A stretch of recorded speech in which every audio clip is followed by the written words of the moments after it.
ਸਭ ਨੂੰ ਮੇਰੇ ਵੱਲੋਂ ਪਿਆਰ ਭਰੀ ਸਤਿ ਸ੍ਰੀ ਅਕਾਲ। ਮੈਂ ਹਾਂ ਡਾਕਟਰ ਦਰਸ਼ਨਜੋਤ ਕੌਰ ਮੋਹਾਲੀ ਤੋਂ।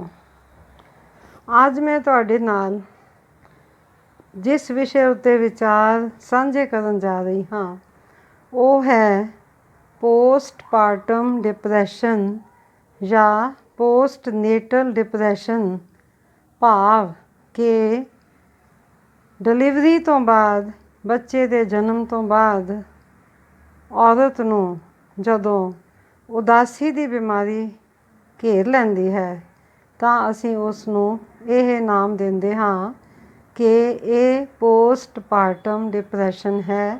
ਭਾਵ ਪਾਰਟਮ ਤੋਂ ਮਤਲਬ ਹੈ ਕਿ ਡਿਲੀਵਰੀ, ਪੋਸਟ ਮੈਨੇ ਬਾਅਦ ਵਿੱਚ, ਡਿਲੀਵਰੀ ਤੋਂ ਬਾਅਦ ਜਾਂ ਬੱਚੇ ਦੇ ਜਨਮ ਤੋਂ ਬਾਅਦ ਜਦੋਂ ਔਰਤ ਉਦਾਸੀ ਦੀ ਬਿਮਾਰੀ ਦੀ ਸ਼ਿਕਾਰ ਹੋ ਜਾਂਦੀ ਹੈ ਤਾਂ ਅਸੀਂ ਉਸ ਨੂੰ ਇਹ ਸੰਗਿਆ ਦਿੰਦੇ ਹਾਂ ਕਿ ਉਹ ਪੋਸਟਪਾਰਟਮ ਜਾਂ ਪੋਸਟਨੇਟਲ ਡਿਪਰੈਸ਼ਨ ਤੋਂ ਪੀੜਤ ਹੈ।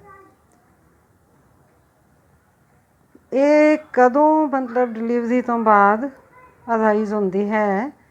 ਇਸ ਕੁਐਸਚਨ ਦਾ ਇਹ ਹੈ ਕਿ ਜਦੋਂ ਡਿਲੀਵਰੀ ਹੋ ਜਾਂਦੀ ਹੈ ਤਾਂ ਉਸ ਤੋਂ ਲਗਭਗ 4 ਹਫ਼ਤਿਆਂ ਬਾਅਦ ਸਰੀਰ ਦੀਆਂ ਚੇਂਜਿਸ ਜੋ ਹੈ, ਪਹਿਲਾਂ ਪ੍ਰੈਗਨੈਂਸੀ ਵਿੱਚ ਜਿਹੜੇ ਹਾਰਮੋਨਸ ਵਗੈਰਾ ਬਹੁਤ ਮਾਤਰਾ ਵਿੱਚ ਬਣੇ ਹੁੰਦੇ ਹਨ ਉਹ ਘਟ ਜਾਂਦੇ ਹਨ ਅਤੇ ਸਡਨ ਚੇਂਜ ਜਦੋਂ ਬਾਡੀ ਵਿੱਚ ਆਉਂਦੀ ਹੈ ਤਾਂ ਉਹ ਸਮਾਂ ਹੁੰਦਾ ਹੈ ਜਦੋਂ ਐਡਜਸਟਮੈਂਟ ਦਾ ਸਮਾਂ ਹੁੰਦਾ ਹੈ। ਅਤੇ ਉਸ ਐਡਜਸਟਮੈਂਟ ਪੀਰੀਅਡ ਦੇ ਵਿੱਚ ਜਿਹੜੇ ਪੇਸ਼ੈਂਟ ਉਦਾਸੀ ਦੀ ਬਿਮਾਰੀ ਦੇ ਸਸੈਪਟੇਬਲ ਹੁੰਦੇ ਹਨ ਉਹਨਾਂ ਨੂੰ ਇਹ ਬਿਮਾਰੀ ਆ ਘੇਰਦੀ ਹੈ। ਜਿਸ ਤਰ੍ਹਾਂ ਕਿ ਰਜੋ ਨਵਿਰਤੀ ਜਾਂ ਮੀਨੋਪੌਜ਼ ਦੇ ਸਮੇਂ ਵਿੱਚ ਵੀ ਕਈ ਔਰਤਾਂ ਨੂੰ ਹਾਰਮੋਨਸ ਦੀ ਕਮੀ ਇੱਕਦਮ ਜਦੋਂ ਹੁੰਦੀ ਹੈ ਤਾਂ ਇਸ ਬਿਮਾਰੀ ਦੇ ਨਾਲ ਉਹਨਾਂ ਨੂੰ ਉਦੋਂ ਵੀ ਪੀੜਤ ਹੋਣਾ ਪੈਂਦਾ ਹੈ। ਭਾਵ ਕਿ ਚੇਂਜ ਓਵਰ ਜਿਹੜਾ ਪੀਰੀਅਡ ਹੈ, ਹਾਰਮੋਨਸ ਦੀ ਚੇਂਜ ਜਦੋਂ ਹੁੰਦੀ ਹੈ, ਹਾਈ ਅਮਾਊਂਟ ਤੋਂ ਲੋ ਅਮਾਊਂਟ ਉੱਤੇ ਜਦੋਂ ਆਉਂਦੀ ਹੈ ਲੈਵਲ, ਤਾਂ ਬਾਡੀ ਨੂੰ ਲੋ ਲੈਵਲ ਦੇ ਨਾਲ ਐਡਜਸਟ ਕਰਨਾ ਪੈਂਦਾ ਹੈ। ਪ੍ਰੈਗਨੈਂਸੀ ਦੇ ਵਿੱਚ ਹਾਈ ਲੈਵਲਸ ਹੁੰਦੇ ਹਨ ਹਾਰਮੋਨਸ ਦੇ ਅਤੇ ਬਾਡੀ ਹਾਈ ਲੈਵਲਸ ਦੇ ਨਾਲ ਐਡਜਸਟ ਹੋਈ ਹੁੰਦੀ ਹੈ ਅਤੇ ਜਿਸ ਵੇਲੇ ਬੱਚੇ ਦਾ ਜਨਮ ਹੁੰਦਾ ਹੈ ਤਾਂ ਸਡਨਲੀ ਉਹ ਲੈਵਲਸ ਜਿਹੜੇ ਨੇ ਉਹ ਡਰੋਪ ਕਰ ਜਾਂਦੇ ਨੇ ਅਤੇ ਇਸ ਚੇਂਜ ਦੇ ਨਾਲ ਕਈ ਔਰਤਾਂ ਜੋ ਹੈ ਉਹ ਐਡਜਸਟ ਨਹੀਂ ਕਰ ਸਕਦੀਆਂ ਅਤੇ ਉਹਨਾਂ ਨੂੰ ਉਦਾਸੀ ਦੀ ਬਿਮਾਰੀ ਵੀ ਲੱਗ ਜਾਂਦੀ ਹੈ। ਥੋੜ੍ਹੀ ਬਹੁਤ ਉਦਾਸੀ ਜਿਸ ਨੂੰ ਅਸੀਂ ਬੇਬੀ ਬਲੂਜ਼ ਕਹਿੰਦੇ ਹਾਂ, ਜਿਵੇਂ ਮੂਡ ਚੇਂਜਿਸ ਹੁੰਦੀ ਹੈ, ਉਹ ਤਾਂ ਆਲਮੋਸਟ ਕਾਫੀ ਔਰਤਾਂ ਦੇ ਵਿੱਚ ਦੇਖੀਆਂ ਜਾਂਦੀਆਂ ਨੇ, ਪਰ ਉਹ ਟੈਂਪਰੇਰੀ ਹੁੰਦੀਆਂ ਨੇ। 1-2 ਹਫ਼ਤਿਆਂ ਦੇ ਵਿੱਚ ਉਹ ਐਡਜਸਟਮੈਂਟ ਹੋ ਜਾਂਦੀ ਹੈ ਅਤੇ ਨਾ ਹੀ ਉਹਨਾਂ ਦੀ ਤੀਬਰਤਾ ਜ਼ਿਆਦਾ ਹੁੰਦੀ ਹੈ। ਉਹਨਾਂ ਨੂੰ ਅਸੀਂ ਬੇਬੀ ਬਲੂਜ਼ ਕਹਿ ਦਿੰਦੇ ਹਾਂ। ਪਰ ਜਦੋਂ ਬੇਬੀ ਬਲੂ ਤੋਂ ਇਲਾਵਾ ਬਿਮਾਰੀ ਦੀ ਜੋ ਤੀਬਰਤਾ ਹੈ ਹੋਰ ਵਧੇਰੇ ਹੋ ਜਾਂਦੀ ਹੈ ਤਾਂ ਅਸੀਂ ਉਸ ਨੂੰ ਪੋਸਟਪਾਰਟਮ ਡਿਪਰੈਸ਼ਨ ਦਾ ਨਾਮ ਦਿੰਦੇ ਹਾਂ। ਇਹ ਜਿਸ ਨੂੰ ਅਸੀਂ ਬਿਮਾਰੀ ਜਾਂ ਅਵਸਥਾ ਕਹਿ ਸਕਦੇ ਹਾਂ, ਐਕਚੁਅਲੀ ਇਹ ਬਿਮਾਰੀ ਨਹੀਂ ਹੈ, ਇਹ ਐਡਜਸਟਮੈਂਟ ਪੀਰੀਅਡ ਹੈ ਜਾਂ ਅਵਸਥਾ ਹੈ। ਇਹ ਕਿੰਨੀਆਂ ਔਰਤਾਂ ਦੇ ਵਿੱਚ ਗੰਭੀਰ ਰੂਪ ਧਾਰਨ ਕਰਦੀ ਹੈ? ਲਗਭਗ 13%। 100 ਵਿੱਚੋਂ 13 ਔਰਤਾਂ ਨੂੰ ਇਹ ਬਿਮਾਰੀ ਆ ਘੇਰਦੀ ਹੈ। ਇਹ ਕੋਈ ਥੋੜ੍ਹੀ ਨਹੀਂ ਹੈ, ਕਿਉਂਕਿ ਬਾਕੀ ਬਿਮਾਰੀਆਂ ਜਿਵੇਂ ਕੰਪਲੀਕੇਸ਼ਨਸ ਨੇ, ਪ੍ਰੀ ਇਕਲੈਂਪਸੀਆ ਵਗੈਰਾ, ਉਹ 10% ਇੰਸੀਡੈਂਸ ਹੈ ਅਤੇ ਇਹਦਾ ਹੈ 13%। ਪਰ ਸਾਡਾ ਧਿਆਨ ਪ੍ਰੀ ਇਕਲੈਂਪਸੀਆ, ਇਕਲੈਂਪਸੀਆ ਜਾਂ ਬਲੱਡ ਪ੍ਰੈਸ਼ਰ ਅਤੇ ਹੋਰ ਜਿਹੜੀਆਂ ਬਿਮਾਰੀਆਂ ਨੇ ਉਹਨਾਂ ਵੱਲ ਜ਼ਿਆਦਾ ਜਾਂਦਾ ਹੈ ਅਤੇ ਇਸ ਨੂੰ ਅਸੀਂ ਅਣਗੌਲੇ ਕਰ ਦਿੰਦੇ ਹਾਂ। ਫਲ ਸਰੂਪ ਔਰਤ ਨੂੰ ਕਈ ਵਾਰੀ ਕਈ ਕੰਪਲੀਕੇਸ਼ਨਸ ਦਾ, ਕਈ ਸਮੱਸਿਆਵਾਂ ਦਾ ਸਾਹਮਣਾ ਕਰਨਾ ਪੈਂਦਾ ਹੈ। ਇਹ ਬਿਮਾਰੀ 2 ਰੂਪਾਂ ਵਿੱਚ ਹੋ ਸਕਦੀ ਹੈ, ਮਾਈਲਡ ਜਾਂ ਸੀਵੀਅਰ। ਸਿੰਮਟਮਸ ਸੇਮ ਹੀ ਹਨ, ਜਿਸ ਤਰ੍ਹਾਂ ਕਿ ਲੋ ਮੂਡ ਰਹਿਣਾ, ਛੋਟੀ ਛੋਟੀ ਗੱਲ ਉੱਤੇ ਰੋਣ ਲੱਗ ਪੈਣਾ, ਅੱਖਾਂ ਵਿੱਚ ਹੰਝੂ ਆ ਜਾਣੇ, ਇਮੋਸ਼ਨਲ ਇਨਸਟੇਬਿਲਿਟੀ ਹੋ ਜਾਣੀ, ਇੱਕਦਮ ਗੁੱਸਾ ਚੜ੍ਹ ਜਾਣਾ, ਇੱਕਦਮ ਤੁਸੀਂ ਜੋ ਤੁਹਾਡੇ ਕੋਲ ਬੰਦਾ ਖੜ੍ਹਾ ਹੈ ਉਸ ਨੂੰ ਤੁਸੀਂ ਕੁੱਟਣ ਲੱਗ ਜਾਣਾ, ਐਂਗਜ਼ਾਇਟੀ ਅਟੈਕਸ ਹੋਣੇ, ਬੜੀ ਥਕਾਵਟ ਫੀਲ ਹੋਣੀ, ਅਤੇ ਤੁਹਾਡੇ ਮਨ ਦੇ ਵਿੱਚ ਕੁਝ ਗਿਲਟ ਫੀਲਿੰਗਸ ਆ ਜਾਂਦੀਆਂ ਨੇ, ਜਿਹਦੇ ਨਾਲ ਜੋ ਔਰਤ ਹੈ ਉਹ ਸਮਾਜਿਕ ਤੌਰ 'ਤੇ ਵੀ ਆਪਣੇ ਆਪ ਨੂੰ ਪਿੱਛੇ ਰੱਖਦੀ ਹੈ। ਸੋਸ਼ਲ ਇਵੈਂਟਸ ਤੋਂ ਉਹ ਦੂਰ ਹੋਣਾ ਸ਼ੁਰੂ ਹੋ ਜਾਂਦੀ ਹੈ। ਜਦੋਂ ਵੀ ਕੋਈ ਸਮਾਜਿਕ ਇਕੱਠ ਹੁੰਦੇ ਹਨ, ਉਹਦੀ ਇਹ ਕੋਸ਼ਿਸ਼ ਹੁੰਦੀ ਹੈ ਕਿ ਮੈਂ ਉੱਥੇ ਨਾ ਹੀ ਜਾਵਾਂ। ਉਸ ਨੂੰ ਨੀਂਦ ਆਉਣ ਦੀ ਸਮੱਸਿਆ ਵੀ ਹੋ ਜਾਂਦੀ ਹੈ। ਨੀਂਦ ਉਸ ਨੂੰ ਪਹਿਲਾਂ ਤਾਂ ਟਾਈਮ ਘੱਟ ਮਿਲਦਾ ਹੈ, ਪਰ ਜਿਹੜਾ ਟਾਈਮ ਮਿਲਦਾ ਹੈ ਉਹਦੇ ਵਿੱਚ ਵੀ ਉਸ ਨੂੰ ਨੀਂਦ ਆਉਂਦੀ ਨਹੀਂ।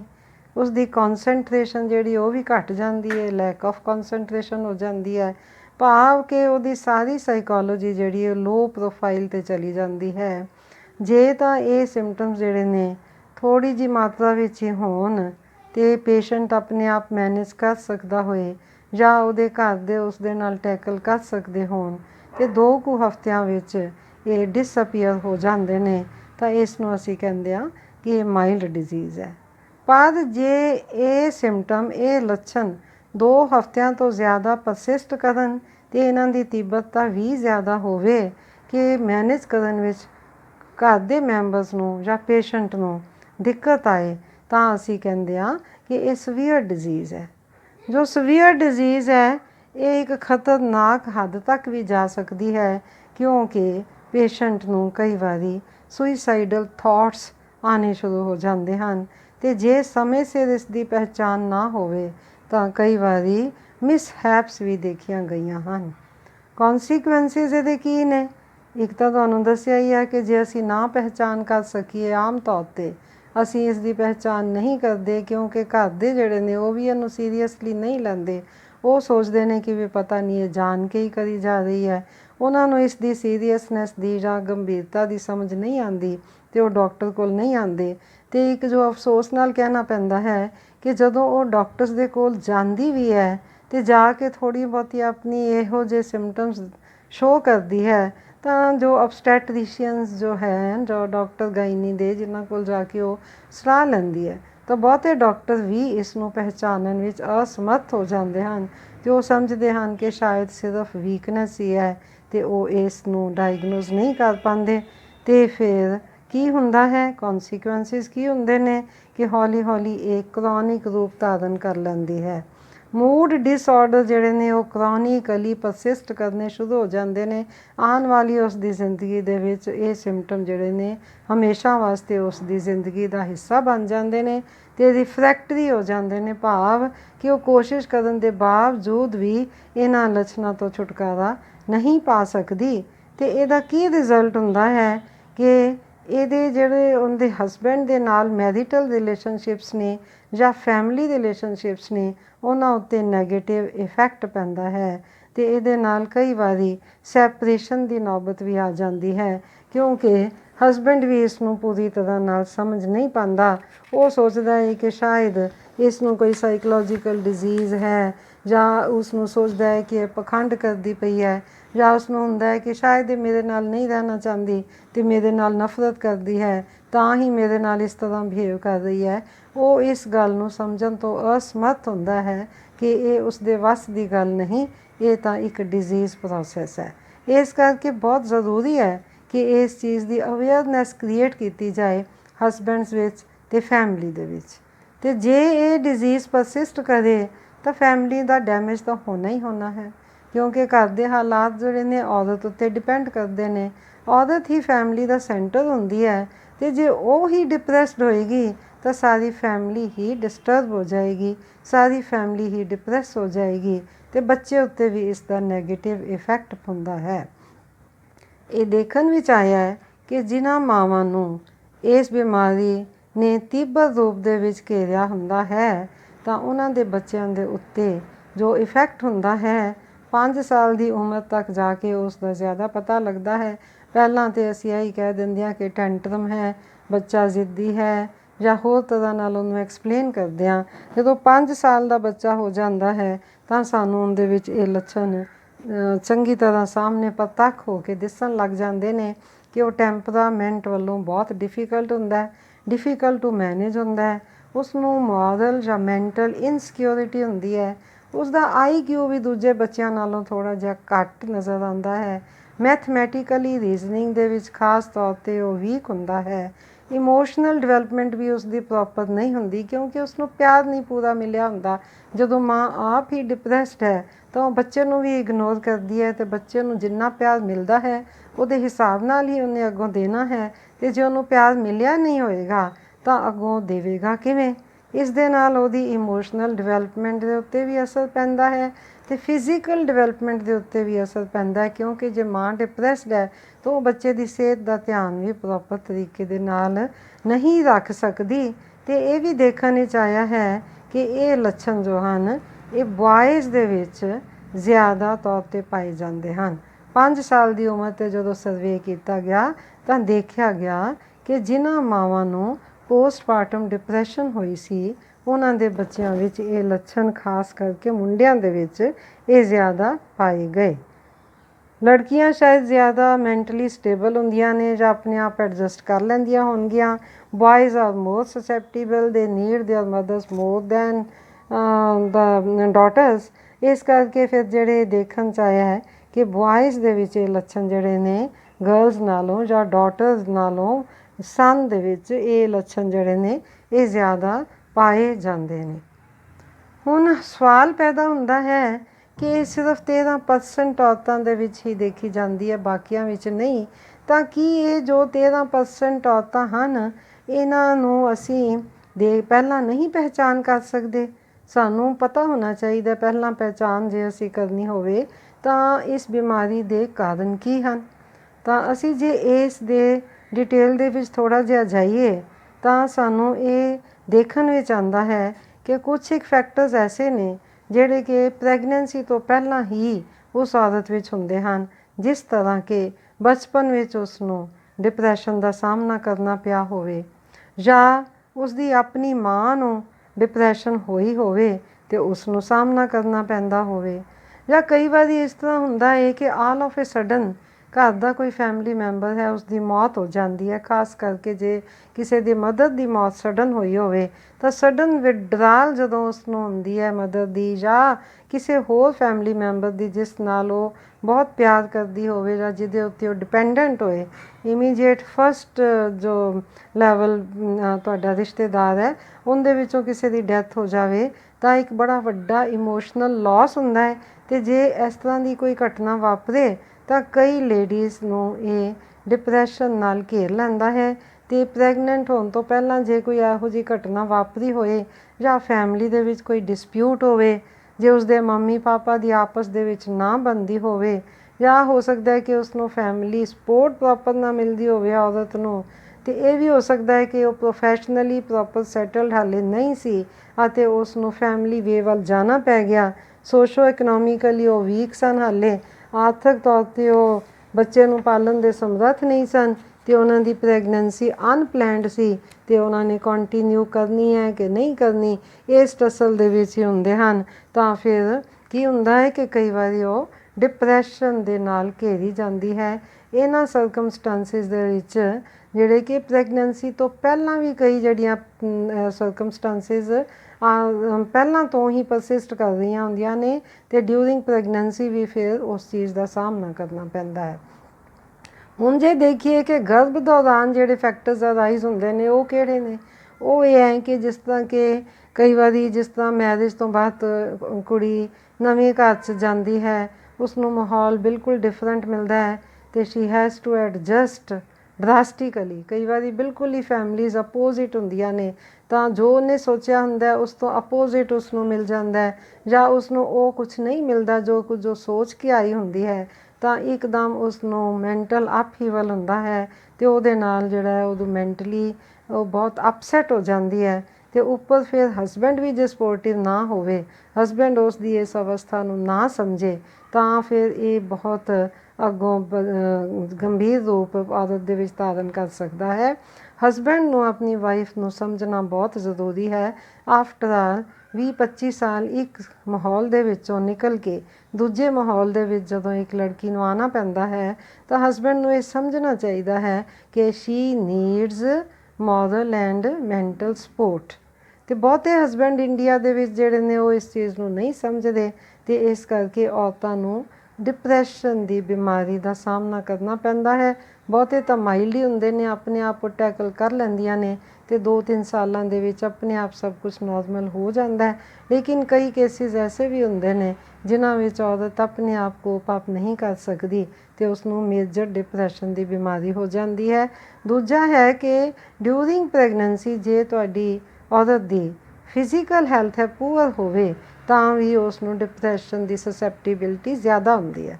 ਜਿਸ ਤਰ੍ਹਾਂ ਕਿ ਐਨੀਮੀਆ ਹੈ, ਉਹਦੇ ਨਾਲ ਬ੍ਰੇਨ ਦੀ ਡਿਵੈਲਪਮੈਂਟ, ਜਿਸ ਤਰ੍ਹਾਂ ਆਪਾਂ ਕਹਿੰਦੇ ਹਾਂ ਕਿ ਜੇ ਆਇਰਨ ਦੀ ਕਮੀ ਹੈ, ਐਨੀਮੀਆ ਹੈ, ਤਾਂ ਫਿਰ ਪੜ੍ਹਾਈ ਦੇ ਵਿੱਚ ਵੀ ਮਨ ਨਹੀਂ ਲੱਗਦਾ, ਪੜ੍ਹਾਈ ਦੇ ਵਿੱਚ ਵੀ ਬੱਚਾ ਲਾਇਕ ਨਹੀਂ ਹੁੰਦਾ। ਇਸੇ ਤਰ੍ਹਾਂ ਜੇ ਔਰਤ ਦੇ ਵਿੱਚ ਐਨੀਮੀਆ ਹੈ ਤਾਂ ਉਹ ਵੀ ਸਾਰੇ ਕੰਮ ਜਿਹੜੇ ਨੇ ਉਹ ਪ੍ਰੋਪਰ ਤਰੀਕੇ ਦੇ ਨਾਲ ਨਹੀਂ ਕਰ ਸਕਦੀ, ਨਾ ਫਿਜ਼ੀਕਲੀ ਅਤੇ ਨਾ ਮੈਂਟਲੀ। ਅਤੇ ਇੱਕ ਖਾਸ ਜੋ ਲੋੜੀਂਦੀ ਚੀਜ਼ ਹੁੰਦੀ ਹੈ ਬ੍ਰੇਨ ਦੀ ਡਿਵੈਲਪਮੈਂਟ ਵਾਸਤੇ, ਉਹ ਹੈ DHA ਜਾਂ ਓਮੇਗਾ 3 ਫੈਟੀ ਐਸਿਡਸ। ਇਹਨਾਂ ਦੀ ਕਮੀ ਰਹਿ ਜਾਵੇ ਤਾਂ ਵੀ ਡਿਪਰੈਸ਼ਨ ਦੀ ਬਿਮਾਰੀ ਹੋਣ ਦੀ ਸੰਭਾਵਨਾ ਵੱਧ ਜਾਂਦੀ ਹੈ। ਇਸ ਲਈ during pregnancy iron supplements, DHA supplements ਅਤੇ ਡਾਇਟ ਦੇ ਵਿੱਚ ਆਇਰਨ ਰਿਚ ਡਾਇਟ ਅਤੇ DHA rich diet, omega 3 fatty acids rich diet ਜਿਹੜੀ ਹੈ ਉਹ ਦੇਣੀ ਚਾਹੀਦੀ ਹੈ। Vitamin A, vitamin D, folic acid ਅਤੇ ਹੋਰ ਵਿਟਾਮਿਨ ਜਿਹੜੇ ਨੇ ਅਤੇ ਕੈਲਸ਼ੀਅਮ, ਵਿਟਾਮਿਨ D, ਇਹਨਾਂ ਸਾਰਿਆਂ ਦੀ ਲੋੜੀਂਦੀ ਮਾਤਰਾ ਡਿਊਰਿੰਗ ਪ੍ਰੈਗਨੈਂਸੀ ਦੇ ਵਿੱਚ ਸਪਲੀਮੈਂਟ ਕਰਨੀ ਚਾਹੀਦੀ ਹੈ, ਪੂਰਕਾਂ ਦੇ ਰਾਹੀਂ ਜਾਂ ਖੁਰਾਕ ਦੇ ਰਾਹੀਂ। ਨਹੀਂ ਤਾਂ ਔਰਤ ਨੂੰ ਡਿਪਰੈਸ਼ਨ ਦੀ ਬਿਮਾਰੀ ਹੋਣ ਦੀ ਸੰਭਾਵਨਾ ਵੱਧ ਜਾਂਦੀ ਹੈ। ਦੂਸਰਾ ਹੈ ਕਿ ਡਿਊਰਿੰਗ ਪ੍ਰੈਗਨੈਂਸੀ ਜੇ ਔਰਤ ਦਾ ਬਲੱਡ ਪ੍ਰੈਸ਼ਰ ਵੱਧਦਾ ਹੈ ਜਾਂ ਉਸਨੂੰ ਹਾਈਪਰ ਐਮੇਸਿਸ ਜਾਂ ਐਕਸੈਸਿਵ ਵੋਮਿਟਿੰਗਸ ਦੀ ਤਕਲੀਫ ਹੈ ਤਾਂ ਉਹਦੇ ਨਾਲ ਕੀ ਹੁੰਦਾ ਹੈ, ਬਲੱਡ ਪ੍ਰੈਸ਼ਰ ਵਧਣ ਦੇ ਨਾਲ ਤਾਂ ਜੋ ਹੈ ਦਿਮਾਗ ਹਾਈਪਰ ਐਕਟਿਵ ਹੋ ਜਾਂਦਾ ਹੈ ਅਤੇ ਫਿਰ ਹਾਲਾਤ ਨਾਲ ਉਹ ਕੋਪ ਅਪ ਨਹੀਂ ਕਰ ਸਕਦੀ ਅਤੇ ਉਹਨੂੰ ਅਲਟੀਮੇਟਲੀ ਡਿਪਰੈਸ਼ਨ ਦੀ ਇੰਸੀਡੈਂਸ ਇਹਨਾਂ ਔਰਤਾਂ ਦੇ ਵਿੱਚ ਦੂਜਿਆਂ ਨਾਲੋਂ ਜ਼ਿਆਦਾ ਹੁੰਦਾ। ਅਤੇ ਜਿਨ੍ਹਾਂ ਨੂੰ ਬਹੁਤ ਜ਼ਿਆਦਾ ਉਲਟੀਆਂ ਲੱਗਦੀਆਂ ਨੇ ਉਹਨਾਂ ਵਿੱਚ ਇਲੈਕਟ੍ਰੋਲਾਈਟ ਇੰਬੈਲੈਂਸ ਹੋ ਜਾਂਦਾ ਹੈ ਅਤੇ ਹਾਈਪੋਗਲਾਈਸੀਮੀਆ ਹੋ ਜਾਂਦਾ ਹੈ, ਭਾਵ ਸੋਡੀਅਮ ਦੀ ਕਮੀ ਹੋ ਜਾਂਦੀ ਹੈ ਅਤੇ ਗਲੂਕੋਜ਼ ਦੀ ਕਮੀ ਹੋ ਜਾਂਦੀ ਹੈ। ਇਹ ਦੋਨੋਂ ਚੀਜ਼ਾਂ ਜਿਹੜੀਆਂ ਨੇ ਬ੍ਰੇਨ ਦੀ ਵਰਕਿੰਗ ਦੇ ਵਾਸਤੇ ਜ਼ਰੂਰੀ ਹਨ।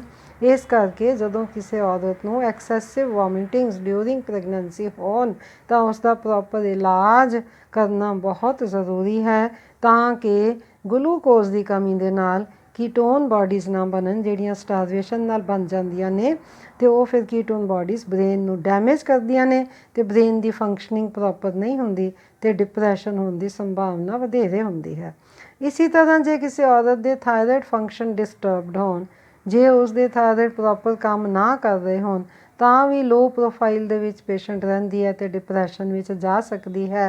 ਅਤੇ ਬਾਕੀ ਆਪਾਂ ਹਾਰਮੋਨ ਚੇਂਜਿਸ ਤਾਂ ਆਪਾਂ ਆਫਟਰ ਡਿਲੀਵਰੀ ਦੀਆਂ ਜਿਹੜੀਆਂ ਨੇ ਉਹ ਡਿਸਕਸ ਕਰ ਹੀ ਚੁੱਕੇ ਹਾਂ ਕਿ ਸਡਨ ਹਾਰਮੋਨ ਵਿਡਰਾਲ ਦੇ ਨਾਲ ਕਈ ਔਰਤਾਂ ਜਲਦੀ ਐਡਜਸਟ ਨਹੀਂ ਕਰਦੀਆਂ ਅਤੇ ਉਹਨਾਂ ਨੂੰ ਡਿਪਰੈਸ਼ਨ ਦੀ ਬਿਮਾਰੀ ਦਾ ਸਾਹਮਣਾ ਕਰਨਾ ਪੈਂਦਾ ਹੈ। ਅਤੇ ਇਹ ਜੋ ਬਿਮਾਰੀ ਹੈ ਜੇ ਅਸੀਂ ਔਰਤਾਂ ਨੂੰ ਡਿਊਰਿੰਗ ਪ੍ਰੈਗਨੈਂਸੀ ਆਈਡੈਂਟੀਫਾਈ ਕਰ ਲਈਏ ਕਿ ਐਟ ਰਿਸਕ ਕੌਣ ਹੈ, ਜਿਵੇਂ ਆਪਾਂ ਹੁਣ ਇਟੀਓਲੋਜੀ ਜਾਂ ਕਾਰਨ ਜਿਹੜੇ ਨੇ ਉਹ ਡਿਸਕਸ ਕੀਤੇ ਨੇ, ਅਤੇ ਜਦੋਂ ਪਹਿਲੀ ਵਾਰੀ ਪੇਸ਼ੈਂਟ ਐਂਟੀਨੇਟਲ ਬੁਕਿੰਗ ਵਾਸਤੇ ਡਾਕਟਰ ਕੋਲ ਜਾਂਦਾ ਹੈ ਤਾਂ ਡਾਕਟਰ ਨੂੰ ਚਾਹੀਦਾ ਹੈ ਕਿ ਜਿੱਥੇ ਉਹ ਪੁੱਛਦੇ ਨੇ ਕਿ ਬਚਪਨ ਤੋਂ ਹੁਣ ਤੱਕ ਪਾਸਟ ਹਿਸਟਰੀ, ਮਤਲਬ ਤੁਹਾਨੂੰ ਕਦੇ ਸ਼ੂਗਰ ਤਾਂ ਨਹੀਂ ਹੋਈ, ਕਦੇ ਕੋਈ ਥਾਇਰਾਇਡ ਦੀ ਬਿਮਾਰੀ ਤਾਂ ਨਹੀਂ ਹੋਈ ਜਾਂ ਕਦੇ ਕੋਈ ਹੋਰ ਬਿਮਾਰੀ ਤਾਂ ਨਹੀਂ ਹੋਈ, ਤਾਂ ਨਾਲ ਹੀ ਇਹ ਵੀ ਪੁੱਛਣ ਕਿ ਕੀ ਤੁਹਾਨੂੰ ਕਦੇ ਕੋਈ ਉਦਾਸੀ ਦੀ ਬਿਮਾਰੀ ਦਾ ਸਾਹਮਣਾ ਤਾਂ ਨਹੀਂ ਕਰਨਾ ਪਿਆ ਪਹਿਲਾਂ, ਜਾਂ ਤੁਹਾਡੇ ਘਰ ਦੇ ਵਿੱਚ ਕਿਸੇ ਨੂੰ ਪਹਿਲਾਂ ਕੋਈ ਉਦਾਸੀ ਦੀ ਬਿਮਾਰੀ ਤਾਂ ਨਹੀਂ ਸੀ। ਹਿਸਟਰੀ ਟੇਕਿੰਗ ਤੋਂ ਬਾਅਦ ਜਦੋਂ ਪੇਸ਼ੈਂਟ ਆਪਣੇ ਸਿੰਪਟਮਸ ਦੱਸਦੀ ਹੈ ਕਿ ਮੈਨੂੰ ਕੀ ਤਕਲੀਫ ਹੈ, ਇੱਕ ਤਾਂ ਅਸੀਂ ਡਾਇਰੈਕਟ ਕੁਐਸਚਨਿੰਗ ਕਰਦੇ ਹਾਂ, ਲੀਡਿੰਗ ਕੁਐਸਚਨ ਪੁੱਛਦੇ ਹਾਂ, ਦੂਜਾ ਪੇਸ਼ੈਂਟ ਆਪਣੀ ਤਕਲੀਫ ਦੱਸਦਾ ਹੈ ਤਾਂ ਉਹਨਾਂ ਲੱਛਣਾਂ ਤੋਂ ਸਾਨੂੰ ਇਹ ਅੰਦਾਜ਼ਾ ਲਗਾ ਲੈਣਾ ਚਾਹੀਦਾ ਹੈ ਕਿ ਇਹ ਜਿਹੜੇ ਲੱਛਣ ਨੇ ਫਿਜ਼ੀਕਲ ਨੇ ਜਾਂ ਸਾਈਕੋਲੋਜੀਕਲ ਨੇ। ਕਈ ਜਿਹੜੇ ਨੇ ਐਸੇ ਲੱਛਣ ਹੁੰਦੇ ਨੇ ਜਿਹੜੇ ਕਿ ਅਸੀਂ ਫਿਜ਼ੀਕਲ ਸਮਝ ਲੈਂਦੇ ਹਾਂ ਜਦੋਂ ਕਿ ਉਹਨਾਂ ਦਾ ਰੂਟ ਕਾਜ਼ ਜੋ ਹੈ ਇਮੋਸ਼ਨਲ ਜਾਂ ਸਾਈਕੋਲੋਜੀਕਲ ਹੁੰਦਾ ਹੈ। ਇਸ ਕਰਕੇ ਓਬਸਟੈਟ੍ਰੀਸ਼ੀਅਨਸ ਜਾਂ ਡਾਕਟਰਸ ਜਿਨ੍ਹਾਂ ਕੋਲ ਉਹ ਜਾਂਦੇ ਨੇ ਜਨਰਲ ਪ੍ਰੈਕਟੀਸ਼ਨਰ ਕੋਲ, ਉਹਨਾਂ ਨੂੰ ਇਸ ਚੀਜ਼ ਦੇ ਬਾਰੇ ਪੂਰੀ ਅਵੇਅਰਨੈਸ ਦੇਣੀ ਚਾਹੀਦੀ ਹੈ ਕਿ ਤੁਸੀਂ ਇਸ ਚੀਜ਼ ਦਾ ਧਿਆਨ ਰੱਖੋ। ਜਿਵੇਂ ਅਸੀਂ ਧਿਆਨ ਰੱਖਦੇ ਹਾਂ ਕਿ ਕਿਤੇ BP ਤਾਂ ਨਹੀਂ ਜ਼ਿਆਦਾ, ਹਰ ਵਿਜ਼ਿਟ 'ਤੇ ਅਸੀਂ BP ਦੇਖਦੇ ਹਾਂ, ਹਰ ਵਾਰੀ ਅਸੀਂ ਸ਼ੂਗਰ ਟੈਸਟ ਕਰਦੇ ਹਾਂ, ਤਾਂ ਸਾਨੂੰ ਇਸ ਚੀਜ਼ ਵੱਲ ਵੀ ਧਿਆਨ ਦੇਣਾ ਚਾਹੀਦਾ ਹੈ ਕਿ ਕੀ ਉਹਦੀ ਕੋਈ ਇਮੋਸ਼ਨਲ ਜੋ ਸਰਕਮਸਟੈਂਸਿਸ ਨੇ ਉਹ ਤਾਂ ਨਹੀਂ ਉਸ ਨੂੰ ਡਿਪਰੈਸ਼ਨ ਵੱਲ ਲਿਜਾ ਸਕਦੇ। ਜੇ ਕੋਈ ਇਹੋ ਜਿਹਾ ਉਹਨੂੰ ਲੱਛਣ ਨਜ਼ਰ ਆਏ ਤਾਂ ਅਸੀਂ ਉਸ ਦਾ ਖਾਸ ਧਿਆਨ ਰੱਖੀਏ।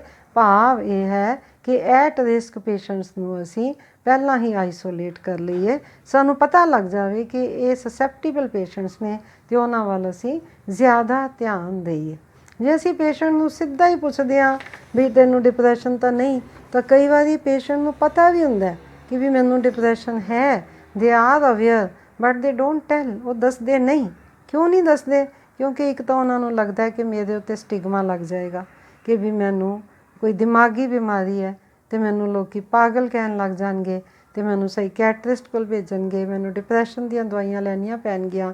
ਉਹ ਇੰਟੈਂਸ਼ਨਲੀ ਇਸ ਗੱਲ ਨੂੰ ਛੁਪਾ ਲੈਂਦਾ ਕਿਉਂਕਿ ਸਾਡੇ ਸਮਾਜ ਦੇ ਵਿੱਚ ਅਜੇ ਇਹ ਸਟਿਗਮਾ ਦੂਰ ਨਹੀਂ ਹੋਇਆ ਅਤੇ ਇਸ ਨੂੰ ਅਸੈਪਟ ਨਹੀਂ ਕੀਤਾ ਗਿਆ ਕਿ ਜੇ ਕੋਈ ਇਹੋ ਜਿਹੇ ਲੱਛਣ ਹੋਣ ਤਾਂ ਇਹਦੇ ਵਿੱਚ ਔਰਤ ਦਾ ਕੋਈ ਕਸੂਰ ਨਹੀਂ। ਦੂਜੀ ਗੱਲ ਜਿਹੜੀ ਔਰਤ ਦੇ ਮਨ ਵਿੱਚ ਹੁੰਦੀ ਹੈ ਕਿ ਜੇ ਮੈਂ ਦੱਸ ਦਿੱਤਾ ਕਿ ਮੈਂ ਇਮੋਸ਼ਨਲੀ ਜਾਂ ਸਾਈਕੋਲੋਜੀਕਲੀ ਠੀਕ ਨਹੀਂ ਹਾਂ ਤਾਂ ਜਦੋਂ ਮੇਰੀ ਡਿਲੀਵਰੀ ਹੋਏਗੀ ਅਤੇ ਬੱਚਾ ਮੇਰੇ ਕੋਲੋਂ ਅਲੱਗ ਕਰ ਲਿਆ ਜਾਏਗਾ, ਕਿਉਂਕਿ ਜਦੋਂ ਮੈਨੂੰ ਇਹ ਸਮਝਣਗੇ ਕਿ ਮੈਂ ਦਿਮਾਗੀ ਤੌਰ 'ਤੇ ਨਹੀਂ ਠੀਕ ਤਾਂ ਉਹ ਬੱਚਾ ਸੰਭਾਲਣ ਦੇ ਯੋਗ ਮੈਨੂੰ ਨਹੀਂ ਸਮਝਣਗੇ ਪੇਰੈਂਟਸ ਅਤੇ ਡਾਕਟਰਸ, ਅਤੇ ਇਸ ਕਰਕੇ ਮੇਰਾ ਬੱਚਾ ਮੇਰੇ ਕੋਲੋਂ ਅਲੱਗ ਹੋ ਜਾਏਗਾ। ਅਤੇ ਇਸ ਚੀਜ਼ ਕਰਕੇ ਉਹ ਆਪਣੇ ਲੱਛਣ ਜਿਹੜੇ ਨੇ ਉਹ ਆਮ ਤੌਰ 'ਤੇ ਛੁਪਾਉਂਦੇ ਨੇ।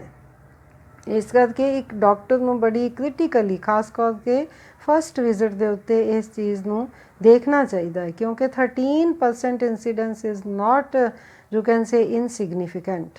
ਇਹ ਸਿਗਨੀਫਿਕੈਂਟ ਹੈ। 13% ਦੇ ਵਿੱਚੋਂ ਜਿਹੜੇ ਨੇ ਉਹ ਬਹੁਤ ਸਾਰੇ ਜਿਹੜੇ ਨੇ ਉਹ ਸਵੀਅਰ ਫਾਰਮ ਵੀ ਅਲਟੀਮੇਟਲੀ ਧਾਰਨ ਕਰ ਲੈਂਦੇ ਨੇ। ਇਸ ਕਰਕੇ ਬਚਾਅ ਦੇ ਵਾਸਤੇ ਜੋ ਹੈ ਇੱਕ ਤਾਂ ਫੈਮਿਲੀ ਨੂੰ ਲੱਛਣ ਜਿਹੜੇ ਨੇ ਉਹ ਲਾਈਟਲੀ ਨਹੀਂ ਲੈਣੇ ਚਾਹੀਦੇ। ਹਸਬੈਂਡ ਨੂੰ ਸਮਝਦਾਰ ਹੋਣਾ ਚਾਹੀਦਾ ਹੈ, ਉਹਨੂੰ ਪਤਾ ਹੋਣਾ ਚਾਹੀਦਾ ਹੈ ਕਿ ਪ੍ਰੈਗਨੈਂਸੀ ਵਿੱਚ ਚੇਂਜਿਸ ਆਉਂਦੀਆਂ ਨੇ, ਡਿਲੀਵਰੀ ਤੋਂ ਬਾਅਦ ਚੇਂਜਿਸ ਆਉਂਦੀਆਂ ਨੇ। ਹਰ ਇੱਕ ਦਿਨ ਔਰਤ ਦਾ ਜੋ ਹੈ ਅਲੱਗ ਹੁੰਦਾ ਹੈ, ਇੱਕ ਦਿਨ ਤੋਂ ਦੂਜਾ ਦਿਨ ਫਰਕ ਹੁੰਦਾ ਹੈ। ਕਈ ਤਰ੍ਹਾਂ ਦੀਆਂ ਉਸ ਨੂੰ ਮੁਸ਼ਕਿਲਾਂ ਦਾ ਸਾਹਮਣਾ ਕਰਨਾ ਪੈਂਦਾ ਹੈ ਅਤੇ ਉਹ ਜਦੋਂ ਇਸ ਚੀਜ਼ ਨੂੰ ਅੰਡਰਸਟੈਂਡ ਕਰ ਜਾਂਦਾ ਤਾਂ ਤੇ ਵਾਈਫ ਜੋ ਹੈ ਕੋਪ ਅਪ ਕਰ ਜਾਂਦੀ ਹੈ। ਜੇ ਹਸਬੈਂਡ ਵੀ ਨਾ ਸਮਝੇ ਤਾਂ ਵਾਈਫ ਦੇ ਲਈ ਦਿੱਕਤਾਂ ਜਿਹੜੀਆਂ ਨੇ ਉਹ ਵੱਧ ਜਾਂਦੀਆਂ ਨੇ ਅਤੇ ਡਿਪਰੈਸ਼ਨ ਦੀ ਬਿਮਾਰੀ ਦੀ ਸੰਭਾਵਨਾ ਵੀ ਵਧੇਰੇ ਹੋ ਜਾਂਦੀ ਹੈ। ਇਸ ਲਈ ਸਭ ਤੋਂ ਪਹਿਲਾਂ ਤਾਂ ਐਟ ਰਿਸਕ ਇੰਡੀਵਿਜੂਅਲ ਜਿਹੜੇ ਨੇ ਉਹਨਾਂ ਨੂੰ ਤੁਸੀਂ ਆਈਸੋਲੇਟ ਕਰੋ, ਉਹਨਾਂ ਨੂੰ ਅਲੱਗ ਕਰੋ। ਲੋ ਰਿਸਕ, ਹਾਈ ਰਿਸਕ, ਲੋ ਰਿਸਕ ਵਾਲੇ ਜਲਦੀ ਠੀਕ ਹੋ ਜਾਂਦੇ ਨੇ, ਹਾਈ ਰਿਸਕ ਵਾਲਿਆਂ ਨੂੰ ਥੋੜ੍ਹੀ ਕਾਉਂਸਲਿੰਗ ਦੀ ਲੋੜ ਹੁੰਦੀ ਹੈ। ਹੁਣ ਰਿਸਕ ਫੈਕਟਰਸ ਤਾਂ ਆਪਾਂ ਆਈਡੈਂਟੀਫਾਈ ਕਰ ਲਏ ਅਤੇ ਹੁਣ ਕਰਕੇ ਅੱਗੋਂ ਕਰਨਾ ਕੀ ਹੈ, ਉਹਨੂੰ ਮੈਨੇਜ ਕਿਵੇਂ ਕਰਨਾ ਹੈ। ਪਹਿਲਾਂ ਤਾਂ ਓਬਸਟੈਟ੍ਰੀਸ਼ੀਅਨ ਆਪਣੇ ਲੈਵਲ 'ਤੇ ਹੀ ਔਰਤ ਦੇ ਨਾਲ ਓਪਨ ਡਿਸਕਸ਼ਨ ਕਰੇ, ਥੋੜ੍ਹਾ ਜਿਹਾ ਟਾਈਮ ਉਹਦੇ 'ਤੇ ਲਗਾਏ ਪਹਿਲੀ ਵਿਜ਼ਿਟ ਉੱਤੇ ਖਾਸ ਕਰਕੇ, ਅਤੇ ਉਹਦੇ ਸਰਕਮਸਟਾਂਸਿਸ ਨੂੰ ਸਮਝਣ ਦੀ ਕੋਸ਼ਿਸ਼ ਕਰੇ ਅਤੇ ਉਸਨੂੰ ਸਾਈਕੋਲੋਜੀਕਲੀ ਟੈਕਲ ਕਰਨ ਦੀ ਕੋਸ਼ਿਸ਼ ਕਰੇ। ਬਹੁਤ ਸਾਰੇ ਪੇਸ਼ੈਂਟਸ ਤਾਂ ਡਾਕਟਰ ਦੇ ਟੈਕਲ ਕਰਨ ਨਾਲ, ਓਬਸਟੈਟ੍ਰੀਸ਼ੀਅਨ ਦੇ ਟੈਕਲ ਕਰਨ ਨਾਲ ਹੀ ਜਾਂ ਮਿਡਵਾਈਫ ਜਾਂ ANM ਜਿਹੜੀ ਹਿਸਟਰੀ ਲੈ ਰਹੀ ਹੈ, ਜੋ ਅੰਡਰਸਟੈਂਡਿੰਗ ਟਾਈਪ ਦੀ ਹੋਏ ਤਾਂ ਉਸ ਨੂੰ ਉਹ ਟੈਕਲ ਕਰ ਸਕਦੇ ਹਨ। ਇਸ ਤਰੀਕੇ ਨਾਲ ਗੱਲ ਕੀਤੀ ਜਾਵੇ ਕਿ ਔਰਤ ਦਾ ਕੌਨਫੀਡੈਂਸ ਲੂਜ਼ ਨਾ ਹੋਏ, ਤੁਹਾਡੇ ਵਿੱਚ ਉਸ ਦਾ ਵਿਸ਼ਵਾਸ ਕਾਇਮ ਰਹੇ, ਤਾਂ ਹੀ ਉਹ ਤੁਹਾਡੇ ਨਾਲ ਗੱਲ ਕਰੇਗੀ। ਅਤੇ ਦੂਜੀ ਜਿਹੜੀ ਗੱਲ ਹੈ ਕਿ ਤੁਹਾਡੀ ਗੱਲ ਕਰਨ ਦਾ ਤਰੀਕਾ ਨੋਨ ਜੱਜਮੈਂਟਲ ਹੋਣਾ ਚਾਹੀਦਾ ਹੈ। ਇੱਕਦਮ ਹੀ ਨਾ ਕਹਿ ਦਿਓ ਜੀ ਤੁਹਾਨੂੰ ਤਾਂ ਉਦਾਸੀ ਦੀ ਬਿਮਾਰੀ ਹੈ, ਤੁਹਾਨੂੰ ਸਾਈਕੈਟਰਿਸਟ ਕੋਲ ਜਾਣਾ ਪਏਗਾ। ਪਹਿਲਾਂ ਆਪਣੇ ਲੈਵਲ 'ਤੇ ਤੁਸੀਂ ਉਸ ਨੂੰ ਸਮਝਾਓ, ਥੋੜ੍ਹਾ ਬਹੁਤਾ ਸਾਈਕੋਲੋਜੀਕਲ ਕਾਉਂਸਲਿੰਗ ਦਿਓ। ਆਪਾਂ ਵੀ ਸਾਰੇ ਕਾਉਂਸਲਰ ਹਾਂ, ਅਸੀਂ ਬੱਚੇ ਪਾਲਦੇ ਹਾਂ, ਸਮਾਜ ਵਿੱਚ ਰਹਿੰਦੇ ਹਾਂ, ਸਭ ਦੇ ਨਾਲ ਸਾਡੇ ਰਿਲੇਸ਼ਨਸ ਹੁੰਦੇ ਹੈ। ਕੋਈ ਕਿਹੋ ਜਿਹਾ ਬੰਦਾ ਸਾਨੂੰ ਮਿਲਦਾ ਹੈ, ਕੋਈ ਕਿਹੋ ਜਿਹਾ ਮਿਲਦਾ ਹੈ ਅਤੇ ਸਾਰਿਆਂ ਦੇ ਨਾਲ ਅਸੀਂ ਟੈਕਲ ਕਰਦੇ ਹਾਂ। ਅਤੇ ਇਸ ਤਰ੍ਹਾਂ indirectly we are all counsellors and psychologist. ਅਤੇ ਅਸੀਂ ਡਾਕਟਰਸ ਜਿਹੜੇ ਨੇ ਉਹ ਥੋੜ੍ਹੇ ਜਿਹੇ ਜ਼ਿਆਦਾ ਇਸ ਤੋਂ ਵੀ ਸਮਝਦਾਰ ਹੋ ਸਕਦੇ ਨੇ। ਜੇ ਉਹ ਆਪਣਾ ਮਾਈਂਡ ਓਪਨ ਰੱਖਣ, ਦੇਖਣ ਤਾਂ ਉਹ ਉਸਨੂੰ ਆਪ ਹੀ ਕਾਉਂਸਲਿੰਗ ਕਰਨ ਤਾਂ ਬਹੁਤ ਸਾਰੇ ਕੇਸਿਸ ਦੇ ਵਿੱਚ ਜੋ ਇਹ ਸਮੱਸਿਆ ਹੈ ਇਹ ਠੀਕ ਹੋ ਜਾਂਦੀ ਹੈ। ਅਤੇ ਉਸ ਨੂੰ ਤੁਸੀਂ ਆਪਣੇ ਕੌਨਫੀਡੈਂਸ ਵਿੱਚ ਲਵੋ ਕਿ ਮੈਂ ਤੇਰਾ ਭਲਾ ਚਾਹੁੰਦੀ ਹਾਂ। ਉਹਦੀਆਂ ਮੁਸ਼ਕਿਲਾਂ ਪੁੱਛੋ ਅਤੇ ਉਹਦੀਆਂ ਮੁਸ਼ਕਿਲਾਂ ਦਾ ਹੱਲ ਉਹਨੂੰ ਦੱਸੋ ਅਤੇ ਉਹਦੀਆਂ ਮੁਸ਼ਕਿਲਾਂ ਹੱਲ ਕਰਨ ਦੇ ਵਿੱਚ ਤੁਸੀਂ ਆਪ ਵੀ ਮਦਦ ਕਰੋ। ਅਤੇ ਜੇਕਰ ਤੁਹਾਨੂੰ ਲੱਗਦਾ ਹੈ ਕਿ ਉਸ ਦੀ ਜਿਹੜੀ ਤੀਬਰਤਾ ਹੈ ਕੁਛ ਜ਼ਿਆਦਾ ਹੀ ਹੈ ਅਤੇ ਫਿਰ ਤਾਂ ਤੁਹਾਨੂੰ ਸਲਾਹ ਉਹਨੂੰ ਪੋਲਾਈਟਲੀ ਜਾਂ ਬੜਾ ਸੰਭਲ ਕੇ ਦੇਣੀ ਪਏਗੀ ਕਿ ਤੁਸੀਂ ਸਾਈਕੈਟਰਿਸਟ ਜਾਂ ਸਾਈਕੋਲੋਜਿਸਟ ਨੂੰ ਸਲਾਹ ਕਰੋ ਅਤੇ ਕਾਉਂਸਲਿੰਗ ਦੇ ਸੈਸ਼ਨਸ ਲਵੋ। ਪੇਸ਼ੈਂਟਸ ਨੂੰ ਇਹ ਨਹੀਂ ਕਹਿਣਾ ਚਾਹੀਦਾ ਕਿ ਤੈਨੂੰ ਕੋਈ ਦਿਮਾਗੀ ਬਿਮਾਰੀ ਹੈ, ਉਸ ਨੂੰ ਇਹ ਕਹਿਣਾ ਹੈ ਕਿ ਜਸਟ ਤੁਹਾਡਾ ਸਾਈਕੋਲੋਜੀਕਲ ਕਾਉਂਸਲਿੰਗ ਕਰਨੀ ਹੈ, ਕਿਉਂਕਿ ਡਿਊਰਿੰਗ ਪ੍ਰੈਗਨੈਂਸੀ ਬਿਹੇਵੀਅਰ ਦੇ ਵਿੱਚ ਥੋੜ੍ਹੀਆਂ ਬਹੁਤੀਆਂ ਚੇਂਜਿਸ ਆ ਜਾਂਦੀਆਂ ਨੇ ਅਤੇ ਕਿਤੇ ਇਹ ਨਾ ਹੋਵੇ ਕਿ ਤੁਹਾਡੇ ਫੈਮਲੀਜ਼ ਦੇ ਵਿੱਚ ਰਿਲੇਸ਼ਨਸ ਖਰਾਬ ਹੋਣ ਜਾਂ ਤੁਹਾਡੇ ਬੱਚੇ ਨੂੰ ਬਾਅਦ ਵਿੱਚ ਇਸ ਚੀਜ਼ ਦਾ ਨੁਕਸਾਨ ਹੋਏ ਤਾਂ ਉਹ ਸਮਝ ਜਾਂਦੇ ਆ। ਅਤੇ ਇੱਕ ਸਭ ਤੋਂ ਜ਼ਿਆਦਾ ਜੋ ਇੰਪੋਰਟੈਂਟ ਚੀਜ਼ ਹੈ ਜਿਹੜਾ ਡਿਪਰੈਸ਼ਨ ਤੋਂ ਛੁਟਕਾਰਾ ਪਾਉਣ ਦੇ ਲਈ, ਮਿਊਜ਼ੀਕਲ ਥੈਰੇਪੀ। ਮਿਊਜ਼ਿਕ ਜੋ ਹੈ, ਜਿਸ ਤਰ੍ਹਾਂ ਆਪਾਂ ਕਹਿੰਦੇ ਹਾਂ ਕਿ ਆਪਣਾ ਜੋ ਕਲਾਸੀਕਲ ਇੰਡੀਅਨ ਮਿਊਜ਼ਿਕ ਹੈ ਉਹਦੇ ਵਿੱਚ ਅਲੱਗ-ਅਲੱਗ ਤਰ੍ਹਾਂ ਦੇ ਰਾਗ ਹੁੰਦੇ ਹਨ। ਅਲੱਗ-ਅਲੱਗ ਤਰ੍ਹਾਂ ਦੇ ਰਾਗ ਦੀ ਕਹਿੰਦੇ ਹਾਂ ਆਪਾਂ ਕਿ ਉਹਨਾਂ ਦਾ ਸੁਭਾਅ ਹੁੰਦਾ, ਰਾਗਾਂ ਦਾ ਸੁਭਾਅ। ਕੋਈ ਸੁਭਾਅ ਰਾਗ ਜਿਹੜਾ ਹੈ ਉਹ ਸ਼ਾਂਤ ਹੁੰਦਾ, ਕੋਈ ਜਿਹੜਾ ਉਹ ਤਿੱਖਾ ਹੁੰਦਾ। ਹਰ ਇੱਕ ਦਾ ਆਪਣਾ ਰਾਗਾਂ ਦਾ ਆਪਾਂ ਕਹਿੰਦੇ ਹਾਂ ਸੁਭਾਅ ਹੈ। ਪੁੱਛਿਆ ਜਾਂਦਾ ਇਸ ਰਾਗ ਦਾ ਕੀ ਸੁਭਾਅ ਹੈ। ਜਿਸ ਤਰ੍ਹਾਂ ਭੈਰੋਂ ਰਾਗ ਹੈ ਉਹ ਸ਼ਾਂਤ ਰਾਗ ਹੈ, ਆਸਾ ਰਾਗ ਹੈ ਉਹ ਸ਼ਾਂਤ ਰਾਗ ਹੈ। ਇਸ ਤਰੀਕੇ ਦੇ ਨਾਲ ਤੁਸੀਂ ਪੇਸ਼ੈਂਟਸ ਨੂੰ ਇਹ ਥੋੜ੍ਹਾ ਜਿਹਾ ਕਹੋ ਕਿ ਉਹ ਮਿਊਜ਼ਿਕ ਵਿੱਚ ਆਪਣਾ ਇੰਟਰਸਟ ਕ੍ਰੀਏਟ ਕਰਨ।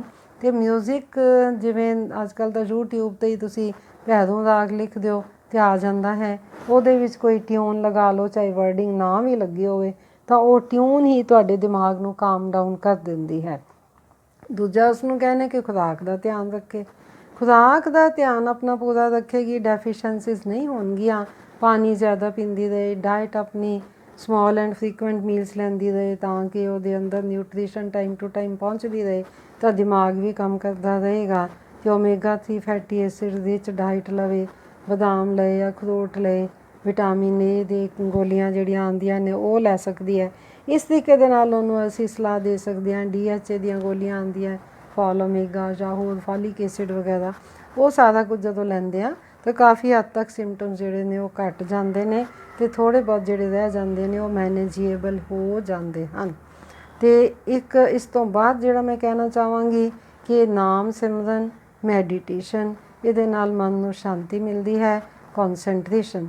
ਕਿਉਂਕਿ ਆਪਾਂ ਇਹ ਦੇਖਦੇ ਹਾਂ ਕਿ ਇਹਨਾਂ ਔਰਤਾਂ ਦੇ ਵਿੱਚ ਲੈਕ ਆਫ ਕੌਨਸੈਂਟਰੇਸ਼ਨ ਅਤੇ lack of induction of sleep ਹੁੰਦੀ ਹੈ। ਅਤੇ ਜਦੋਂ ਅਸੀਂ ਮਿਊਜ਼ਿਕ ਲਗਾਉਂਦੇ ਹਾਂ ਜਾਂ ਅਸੀਂ ਸਿਮਰਨ ਕਰਦੇ ਹਾਂ, ਚਲੋ ਜੇ ਕਰਨਾ ਤੇ ਮਨ ਨਹੀਂ ਵੀ ਕਰਦਾ ਤਾਂ ਤੁਸੀਂ ਇੱਕ ਸਿਮਰਨ ਦਾ ਯੂਟਿਊਬ ਤੋਂ ਹੀ ਲਗਾ ਲਵੋ ਅਤੇ ਉਹ ਸਿਮਰਨ ਨੂੰ ਸੁਣਦੇ ਸੁਣਦੇ ਜਦੋਂ ਤੁਸੀਂ ਲੇਟਦੇ ਹੋ ਤਾਂ ਤੁਹਾਨੂੰ ਸਹਿਜੇ ਹੀ ਨੀਂਦ ਆ ਜਾਂਦੀ ਹੈ, ਕਿਉਂਕਿ ਮਨ ਸ਼ਾਂਤ ਹੋ ਜਾਂਦਾ ਹੈ। ਮਾਈਂਡ ਨੂੰ ਕੌਨਸੈਂਟਰੇਸ਼ਨ ਕਰਨ ਵਾਸਤੇ ਯੋਗਾ ਅਤੇ ਲਾਈਟ ਐਕਸਰਸਾਈਜ਼ਿਸ ਦਾ ਸਹਾਰਾ ਵੀ ਲਿਆ ਜਾ ਸਕਦਾ ਹੈ। ਆਪਣਾ ਲਾਈਫ ਸਟਾਈਲ ਇੰਪਰੂਵ ਕਰੋ ਅਤੇ ਆਪਣੀ ਥਿੰਕਿੰਗ ਨੂੰ ਪੋਜ਼ੀਟਿਵ ਵਾਲੇ ਪਾਸੇ ਲੈ ਕੇ ਆਓ ਤਾਂ ਡਿਪਰੈਸ਼ਨ ਦੀ ਬਿਮਾਰੀ ਤੋਂ ਸਾਨੂੰ ਛੁਟਕਾਰਾ ਸਹਿਜੇ ਹੀ ਮਿਲ ਸਕਦਾ ਹੈ। ਇੱਕ ਇਹ ਹੁੰਦਾ ਹੈ ਕਿ ਜਦੋਂ ਬੱਚਾ ਪੈਦਾ ਹੁੰਦਾ all of A sudden responsibilities ਵੱਧ ਜਾਂਦੀਆਂ ਨੇ, ਬੱਚੇ ਨੂੰ ਟਾਈਮ ਜ਼ਿਆਦਾ ਦੇਣਾ ਪੈਂਦਾ ਹੈ ਅਤੇ ਮਾਂ ਦੀ ਨੀਂਦ ਵੀ ਪੂਰੀ ਨਹੀਂ ਹੁੰਦੀ। ਜਦੋਂ ਨੀਂਦ ਪੂਰੀ ਨਹੀਂ ਹੁੰਦੀ ਤਾਂ this is a trigger factor. ਇੱਕ ਤਾਂ ਹੁੰਦਾ ਕਿ ਨੀਂਦ ਆਉਂਦੀ ਨਹੀਂ, ਇੱਕ ਹੈ ਕਿ ਉਸ ਨੂੰ ਨੀਂਦ ਪੂਰੀ ਨਹੀਂ ਹੁੰਦੀ, ਸਮਾਂ ਹੀ ਨਹੀਂ ਮਿਲਦਾ। ਚਾਹੀਦਾ ਹੈ ਕਿ ਜਦੋਂ ਬੱਚਾ ਸੌਵੇ ਮਾਂ ਨਾਲ ਸੌਂ ਜਾਵੇ, ਜਦੋਂ ਬੱਚਾ ਉੱਠੇ ਉਦੋਂ ਮਾਂ ਉੱਠ ਜਾਵੇ ਤਾਂ ਕਿ ਉਸ ਦੀ ਨੀਂਦ ਪੂਰੀ ਹੋ ਜਾਏ। ਸਾਡੀ ਕੀ ਟੈਂਡੈਂਸੀ ਹੁੰਦੀ ਹੈ ਕਿ ਬੱਚਾ ਸੁੱਤਾ ਹੈ ਅਤੇ ਅਸੀਂ ਘਰ ਦਾ ਕੰਮ ਖਤਮ ਕਰ ਲਈਏ। ਉਹਦੇ ਨਾਲ ਕੀ ਹੁੰਦਾ ਹੈ ਕਿ ਸਾਡੇ ਦਿਮਾਗ ਦੀ ਜਿਹੜੀ ਥਕਾਵਟ ਹੈ ਉਹ ਦੂਰ ਨਹੀਂ ਹੁੰਦੀ, ਮੈਂਟਲ ਰੈਸਟ ਸਾਨੂੰ ਨਹੀਂ ਮਿਲਦਾ। ਜੇ ਸਾਨੂੰ ਲੋੜ ਹੈ ਤਾਂ ਆਪਣੇ ਫਰੈਂਡਸ ਦੀ ਹੈਲਪ ਲੈ ਸਕਦੇ ਹਾਂ। ਥੋੜ੍ਹੀ ਦੇਰ ਵਾਸਤੇ ਆਪਣੇ ਕਿਸੇ ਫਰੈਂਡ ਨੂੰ ਘਰ ਬੁਲਾ ਲਿਆ, ਬੱਚਾ ਉਹਨਾਂ ਨੂੰ ਦੇ ਦਿੱਤਾ ਅਤੇ 2 ਘੰਟੇ ਆਪ ਸੌਂ ਗਏ। ਇਸੀ ਤਰ੍ਹਾਂ ਤੁਹਾਡੇ ਘਰ ਵਿੱਚ ਜੇ ਜੁਆਇੰਟ ਫੈਮਿਲੀ ਹੈ ਤਾਂ ਬੱਚੇ ਨੂੰ ਤੁਸੀਂ ਦਾਦਾ ਜਾਂ ਨਾਨਾ, ਦਾਦੀ ਜਾਂ ਨਾਨੀ ਜਾਂ ਕਿਸੇ ਵੱਡੇ ਮੈਂਬਰ ਦੇ ਕੋਲ ਆਪਣਾ ਛੱਡ ਕੇ ਥੋੜ੍ਹੀ ਦੇਰ ਵਾਸਤੇ ਤੁਸੀਂ ਆਪ ਰੈਸਟ ਕਰ ਸਕਦੇ ਹੋ। ਦੇਅਰ ਆਰ ਸੋ ਮੈਨੀ ਵੇਜ਼। ਜੇ ਅਸੀਂ ਸੋਚ ਲਈਏ ਕਿ ਅਸੀਂ ਠੀਕ ਹੋਣਾ ਹੈ, ਪਹਿਲੀ ਚੀਜ਼ ਤਾਂ ਹੈ ਕਿ ਔਰਤ ਨੂੰ ਇਹ ਕਹਿਣਾ ਹੈ ਕਿ ਤੂੰ ਆਪਣਾ ਮਨ ਬਣਾ ਕੇ ਮੈਂ ਠੀਕ ਹੋਣਾ ਹੀ ਹੋਣਾ। Come what may, I have to improve my psychological development, I have not to go into depression। ਉਸਨੇ ਜਦੋਂ ਮਨ ਬਣਾ ਲਿਆ ਤਾਂ ਵੇ ਉਹਨੂੰ ਆਪੇ ਹੀ ਨਿਕਲ ਆਉਣਾ ਹੈ। wherever there is a will there is a way we say। ਅਤੇ ਇਸ ਕਰਕੇ ਉਹਦੇ ਇਰਾਦਾ ਮਜ਼ਬੂਤ ਕਰਨ ਦੀ ਸਾਨੂੰ ਕੋਸ਼ਿਸ਼ ਕਰਨੀ ਚਾਹੀਦੀ ਹੈ।